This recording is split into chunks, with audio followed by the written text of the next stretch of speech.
Hello guys, সবাই কেমন আছেন? আশা করি সবাই ভালো আছেন। চলে আসলাম আজকে ঘোরার জন্য। আজকে এমন একটা জায়গা আসলাম যে জায়গা আমি এই প্রথমবার আসলাম। আসলে জায়গাটা অনেক সুন্দর একটা জায়গা। ভাবতেছি সুন্দর কিছু মুহূর্ত আপনাদের কাছে শেয়ার করি। এই জায়গায় আসার পরে দেখতেছি অনেক কন্টেন্ট ক্রিয়েটর এখানে ভিডিও করতেছে। আসলে জায়গাটা অনেক সুন্দর, তাই এখানে সবাই ভিডিও করার জন্য চলে আসে। এই জায়গাটা যারা চট্টগ্রাম থাকে তারাই চিনবে। এটা হলো আকমল আলী সাগর পার। আমার সাথে শুরু থেকে শেষ পর্যন্ত অনেকের সাথেই দেখা হয়ে গেছে। সবাই নাকি এখানে ঘুরতে আসছে। আমি হাঁটতেছি আর চারিদিকে দেখতেছি সবাই আমার দিকে তাকিয়ে রয়েছে। আমি ভিডিও করি যে তার জন্য। সাইড থেকে একজনের বলতেছে, ভাই চালিয়ে যান, আমরা আসি পাশে, সাপোর্ট করবো। এটা শুনে আমার হাসি পাইছে। আমি বললাম, হ্যাঁ ভাই, আপনাদের সাপোর্ট ছাড়া আসলে কিছুই করা সম্ভব না।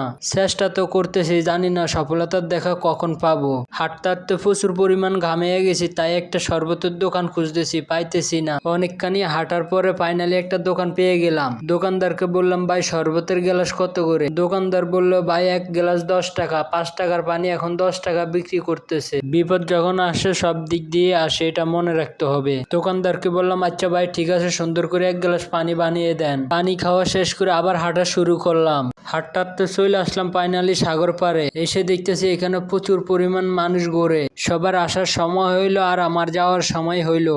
মনে মনে ভাবতেছি যে তাড়াতাড়ি আইসা মনে ভুল কাজ করছি। কত সুন্দর ওয়েদার, এটা থুয়া কি কারো যাইতে মন চায়? তারপর আর কি করব, এখন তো চলে যাওয়ার সময় হয়ে গেছে, কিছু করার নাই। আজকের মতো এখানেই শেষ করছি। সবাই ভালো থাকবেন আর আমার ভিডিওগুলো একটু সাপোর্ট করবেন।